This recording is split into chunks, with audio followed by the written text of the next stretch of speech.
दोस्तों, डेमोक्रेसी में हम अपने रिप्रेजेंटेटिव को चुनते हैं। इंडिया में बात करें तो हम अपने एमएलएज और एमपीज को चुनते हैं, जो कि विधानसभा और संसद में जाकर के सरकार बनाते हैं और हमारे देश को चलाते हैं।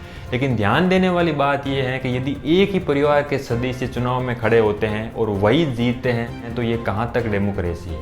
इंडिया में इसी प्रॉब्लम को हम डायनेस्टी इन पॉलिटिक्स या फिर नेपोटिज्म इन पॉलिटिक्स कहते हैं, लेकिन इनके लिए मैं एक अलग शब्द का यूज करना चाहता हूँ, a form of monarchy in democracy.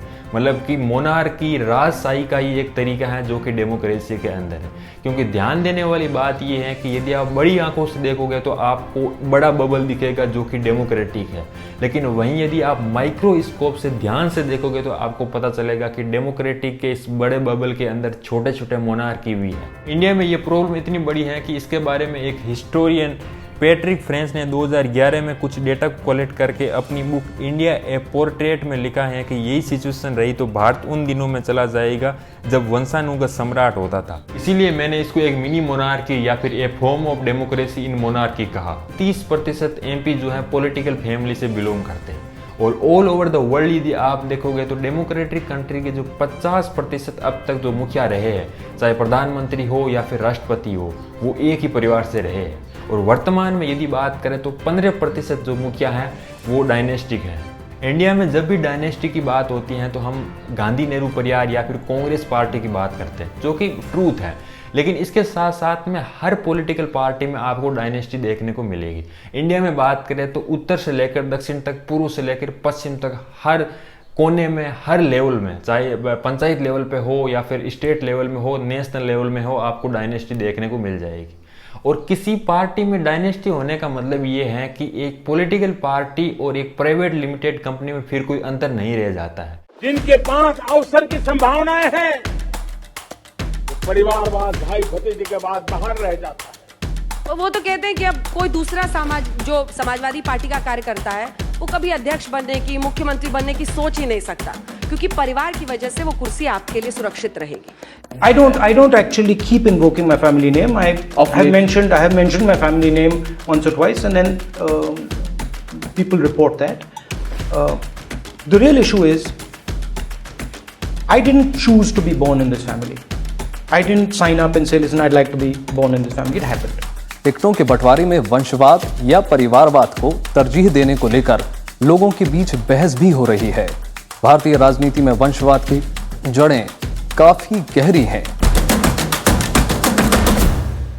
Congress party के अलावा और पार्टीज की बात करें तो यहाँ पर आप अकाली दल, शिवसेना, समाजवादी पार्टी, राष्ट्रीय Janata Dal Secular, Jharkhand Mukti Morcha, Kerala Congress, Jammu Kashmir National Conference, Indian Union Muslim League, AIMIM, Nationalist Congress Party, DMK, इन पार्टीज में भी डायनेस्टी कूट कूट के भरी है। गांधी नेहरू परिवार के 3 प्रधानमंत्री रह चुके हैं, जवाहरलाल नेहरू, इंदिरा गांधी और राजीव गांधी।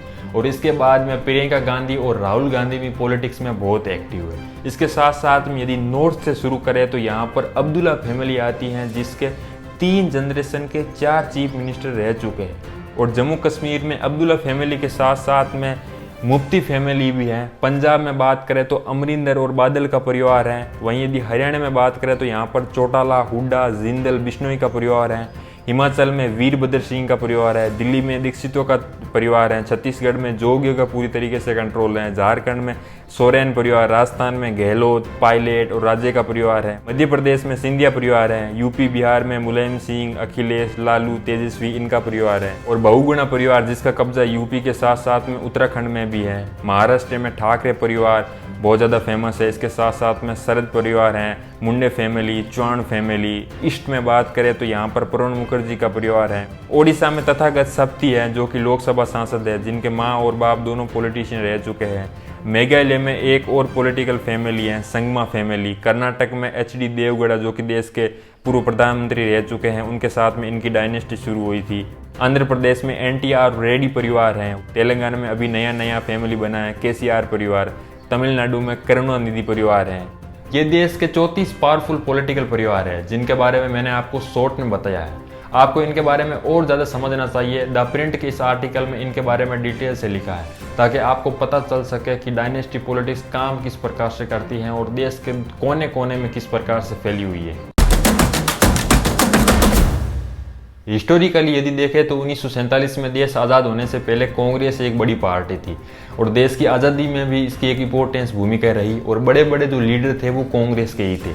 तो लोगों का एक कनेक्शन या उनका सपोर्ट कांग्रेस के साथ में आना तो जाहिर सी बात थी और आज़ादी के बाद में हुआ यही। कांग्रेस सबसे बड़ी पार्टी थी, इनकी सरकार बनी, नेहरू जी प्रधानमंत्री बने और नेहरू जी के बाद में इंदिरा गांधी देश की प्रधानमंत्री बनी, जबकि कांग्रेस पार्टी में और भी कई सीनियर लीडर थे इस फैक्ट के बावजूद भी।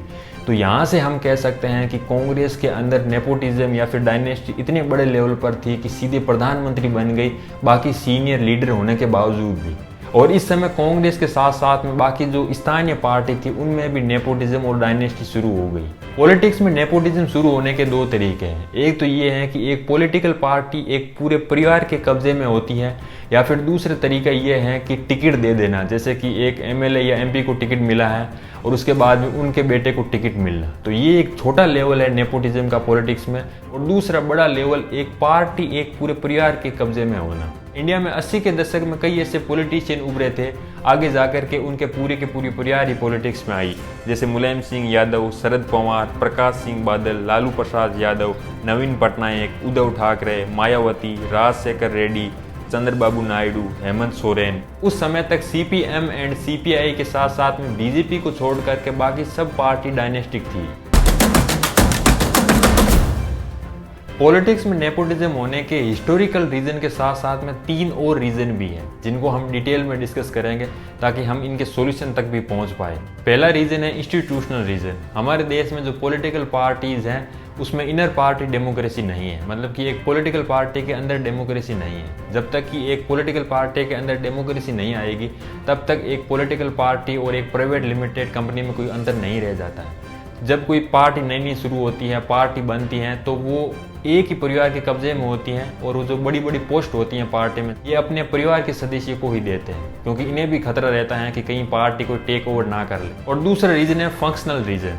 देखिए, कोई बाप यदि पॉलिटिक्स में है तो उसके पास में जनता भी है, उसके पास में पैसा भी है, पॉलिटिकल पावर भी है, सारी चीज़ें हैं। जब उसका बेटा पॉलिटिक्स में आता है तो बाप के नाम पर उसको पॉपुलैरिटी मिलती है और उसके पास में रिसोर्सेज अवेलेबल होता है। एक नॉर्मल आदमी यदि पॉलिटिक्स में आता है तो चुनाव प्रचार के लिए उसके पास में शायद रिसोर्सेज की कमी रहे, लेकिन जब एक पॉलिटिशियन का बेटा पॉलिटिक्स में आता है तो उसके पास में रिसोर्सेज की कोई कमी नहीं होती है, बहुत पैसे होते हैं उसके पास में, नेम भी होता है, जनता भी उसे जानती है। तो ये सारी चीज़ें इस तरह से मिक्सर होती हैं कि वो चुनाव जीत जाता है। और तीसरा है सोशल रीजन। कई लोग ऐसे होते हैं जो चाहते हैं कि वो उसके वंशज को ही वोट दे, चाहे कोई भी हो। आज भी कई लोग ऐसे हैं जो कि आज़ादी के समय कांग्रेस पार्टी को जानते हैं, वो आज भी यही कहते हैं कि हम तो कांग्रेस को ही वोट देंगे, चाहे रीजन कोई भी हो। तो यहाँ पर एक सोशल फैक्टर भी बहुत ज़्यादा जरूरी हो जाता है कि उस पार्टी या उस परिवार के साथ में जनता का एक कनेक्शन होता है। नेपोटिज्म कोई अननेचुरल चीज़ या फिर कोई क्राइम नहीं है, लेकिन ये बहुत ज़्यादा खराब है। और जहाँ पर पॉलिटिक्स में नेपोटिज्म की बात आती है तो यहाँ पर सीधा मतलब ये होता है कि अपने रिप्रेजेंटेटिव से नागरिक कितने ज़्यादा दूर हैं। और डेमोक्रेटिक कंट्रीज़ में कुछ गिने चुने परिवार ही यदि देश को चलाते हैं तो ये जनता के लिए और डेमोक्रेसी के लिए कितना ज़्यादा खतरनाक है। इंडिया में आपको हर सेक्टर में, हर फील्ड में नेपोटिज्म देखने को मिलेगा। यहाँ पर पॉलिटिक्स से ज़्यादा नेपोटिज्म जो है बॉलीवुड पर उछाला जाता है। बॉलीवुड के नेपोटिज्म की बात करें तो यहाँ पर ना ही जनता का कोई पैसा लगा होता है और ना ही जनता को कोई मजबूर किया जाता है कि आप हमारी मूवी देखो ही देखो। देखिए, मैं बॉलीवुड के नेपोटिज्म को जस्टिफाई नहीं कर रहा। नेपोटिज्म किसी भी फील्ड में होना बहुत ज़्यादा खराब है, क्योंकि नेपोटिज्म का सीधा मतलब है टैलेंट का गला घोटना। और पॉलिटिक्स केवल प्रोफेशन नहीं है, ये प्रोफेशन से भी आगे एक सोशल सर्विस है। एक नेता जो कि लाखों लोगों का रिप्रेजेंटेटिव कर रहा है, यहाँ पर ये कोई एक्टिंग नहीं कर रहा है, बाप दादा का पैसा नहीं लगा है कि चलो मूवी जो फ्लॉप होगी या फिर हिट होगी। यहाँ पर पैसा डायरेक्ट जनता का लगा है, जनता का टैक्स लगा है। एक नेता के खराब और सही होने का सीधा सीधा इम्पैक्ट जनता पर पड़ता है, देश की डेमोक्रेसी पर पड़ता है। तो यहाँ पर बाकी फील्ड में नेपोटिज्म होना, स्पेशली बॉलीवुड और पॉलिटिक्स में नेपोटिज्म होने का रात दिन का फर्क है। पॉलिटिक्स में नेपोटिज्म हो या फिर बॉलीवुड में नेपोटिज्म हो या फिर बाकी फील्ड में नेपोटिज्म हो, इस पर मेरी थ्योरी ये है कि किसी भी फील्ड, नया फील्ड कोई आता है, जैसे पॉलिटिक्स से बात करें तो 1947 में देश आज़ाद होने के बाद में यहाँ पर डेमोक्रेसी आई। बॉलीवुड नया 70 के दशक में या 80 के दशक में हाईलाइट हुआ। इसके बाद में क्रिकेट 2000 के बाद में काफ़ी ज़्यादा पॉपुलर हुआ और नया फील्ड अब आ रहा है सोशल मीडिया पर। तो मेरा ऐसा मानना है कि जब कोई नया फील्ड होता है, उसमें जब नए लोग आकर के उसमें सक्सेस हो जाते हैं तो उनका एक तरीके से उस फील्ड में कब्जा हो जाता है, जो कि टॉप पर पहुंच जाते हैं। और उसके बाद में वो अपने बेटे और अपने रिश्तेदारों को ही उसमें इंटर करते हैं, क्योंकि उनके लिए इंटर करवाना बहुत ज़्यादा आसान है, क्योंकि उनका एक तरह की मोनोपोली हो जाती है। तो ये मेरी थ्योरी है नेपोटिज्म पर।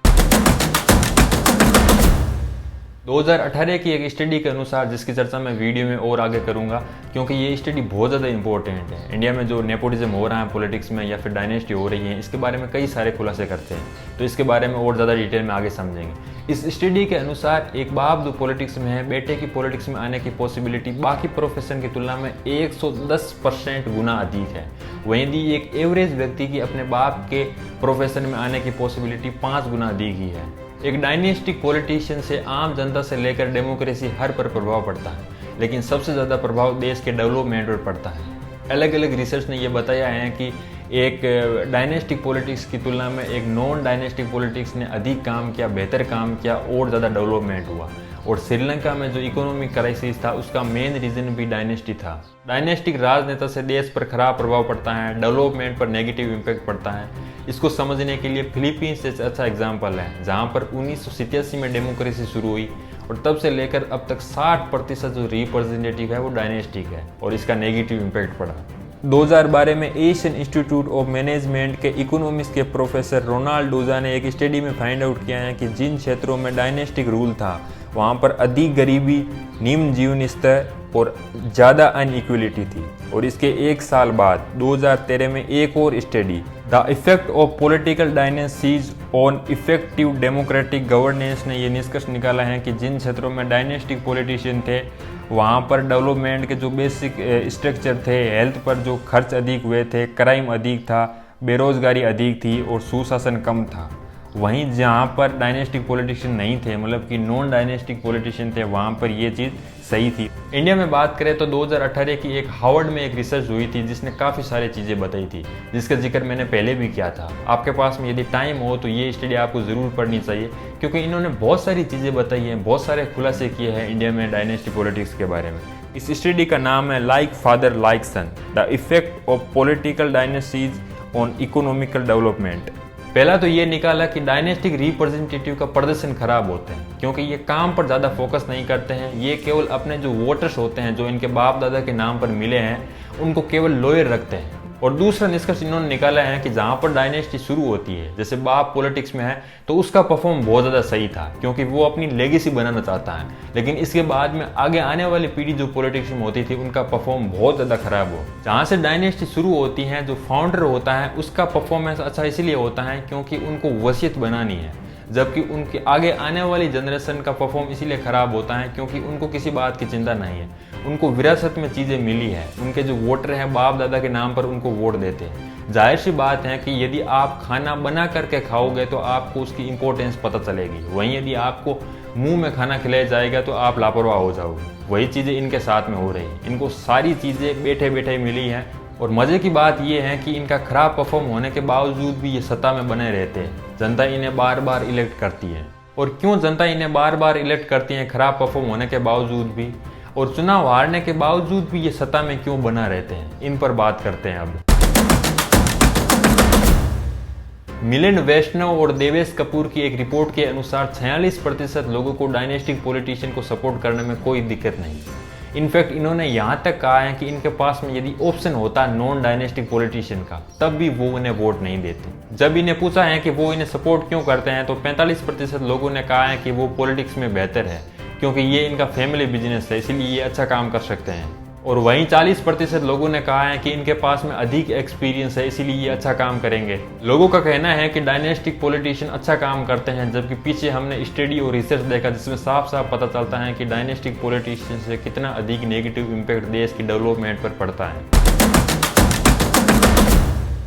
इंडिया में डायनेस्टी इतनी बड़ी प्रॉब्लम है, फिर भी इसका समाधान के लिए कोई नहीं आ रहा है। इसके पीछे का 2 रीज़न है। पहला रीज़न तो ये है कि लोगों की स्वीकृति, लोग इस चीज़ को एक्सेप्ट करते हैं, उन्हें पसंद है डायनेस्टिक पॉलिटिशियन को वोट देना और रिपीटेडली उनको इलेक्ट करना। और दूसरी बात है कि जो बड़े पॉलिटिशियन हैं वो भी इस समस्या से दूर भागते हैं। राहुल गांधी ने कहा है कि पार्टी में बड़ी संख्या में डायनेस्टी नहीं है। राहुल जी अच्छा मजाक कर लेते हैं, क्योंकि वो बात ये खुद एक डायनेस्टी होने के बावजूद भी ये कह रहा है कि कांग्रेस पार्टी में डायनेस्टी नहीं है, जबकि सामने रखा है कि कांग्रेस पार्टी सबसे बड़ी डायनेस्टिक पार्टी है। और उन्होंने ये भी कहा है कि मेरे पीछे मत पड़ो, हर फील्ड में नेपोटिज्म है, इंडिया में ऐसा ही होता है। तो मतलब कि वो डायनेस्टी को जस्टिफाई कर रहे हैं बजाय इसके कि इस प्रॉब्लम पर बात करें। You know, even Abhishek Bachchan is a dynast. I mean, that's how India runs. I mean, don't get after me, because that's how the entire country is running. If you look at the Congress party, there's a large number of people who are actually not from dynastic families at all. And I can name them in every state. प्रधानमंत्री Modi dynasty politics के खिलाफ हमेशा से रहे। 2014 से पहले इनका एक प्रमुख मुद्दा था, जो कि अच्छी बात है, क्योंकि एक पॉलिटिशियन के लिए या फिर पॉलिटिकल पार्टी के लिए बाकी इश्यू के साथ साथ में पॉलिटिकल इश्यू भी होना बहुत ज़्यादा ज़रूरी है।